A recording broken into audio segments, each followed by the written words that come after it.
Ms. Reddy, good morning. Thank you very much for coming in. Good morning. Thanks, Dan. Surely a big dam like that would help us. I mean, we have no electricity in the parts of Southern Africa. If you look at the energy map of Africa, DRC needs it as well. Why don't you want it, guys? So, wow, big question. Very good question. So, many reasons, really, from the side of DRC and from the side of ourselves. You mentioned that the DRC has issues with access to electricity. It only has 8%, 8 to 9% of access to electricity for its citizens. Yet it's going to develop a project where most of the electricity is actually coming to South Africa. That's interesting, isn't it?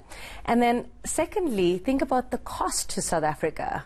We know that the DRC, if you look at the map of Africa, is at least 3 countries away from us, which means transmission lines all the way from the DRC to South Africa at great cost. It means transmission lines going across jungles, politically unstable areas, through communities. I mean, it's a nightmare. So cost of transmission lines, which we've agreed to pay for as South Africa, plus we've obviously agreed to purchase the electricity from the DRC as well, at a cost that will be probably determined by the DRC themselves.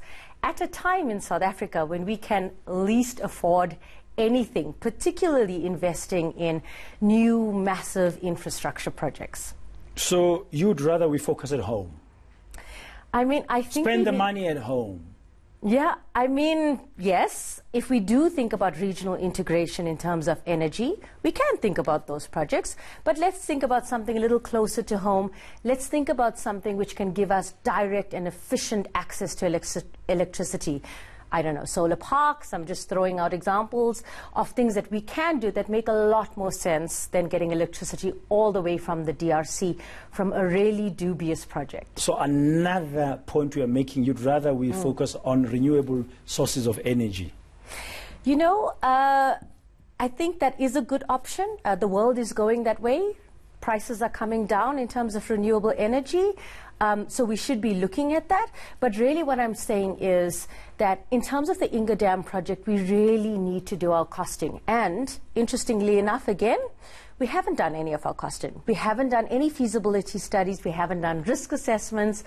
We haven't done our homework, yet we're investing in this project. So what should we expect? No, it's not we. What do you expect Minister Mantashe to be telling Parliament this afternoon?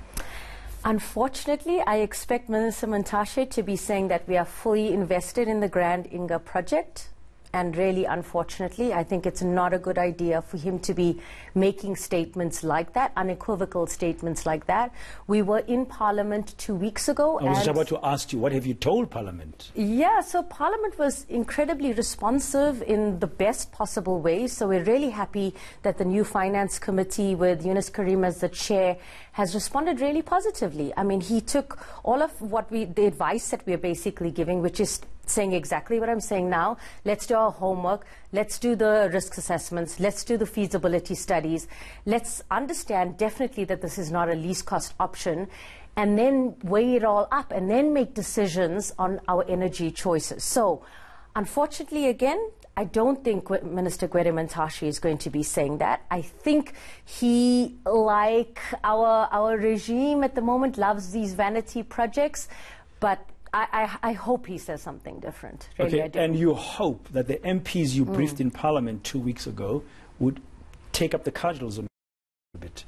Well, as public representatives, they have to hold the executive to account. Hopefully, you'll be hoping they'll ask the minister those questions. Have you done risk assessment, for example? Have you done a full cost analysis? Absolutely, Dan. I really hope they're doing that. They've already done the right things because they've passed this over to the Energy Committee and to the Ministry of Energy as well. So we hope that they're going to continue their oversight role. Okay, continue the oversight role. What role are you going to continue in this? Because you've obviously done a lot of work. You're focused on this Inga Dam thing. What's next for you? You've been to Parliament already. What's going to be the next step, depending on what the minister says? Let's say he says, no, we are going ahead. What should be the next step for WoMin? We're going back to Parliament. The Appropriations Committee is going to be meeting at the end of next week, and we're going to be saying the same things to the Appropriations Committee. Please perform your oversight duty. If we're going to be procuring large energy through large infrastructure projects, then please, can you perform your oversight role? That is what we ask. That is all we ask. And if they do that properly, really, we should get the right results for South Africa. Thank you very much. That's WoMin African Alliance Energy and Climate Justice Coordinator Trusha Reddy. They are actually asking our government to make sure, before we go boots and all into the Inga Dam project in the DRC, have you done the proper risk assessment, cost analysis and all of those? And they are thinking actually that this could be a vanity project.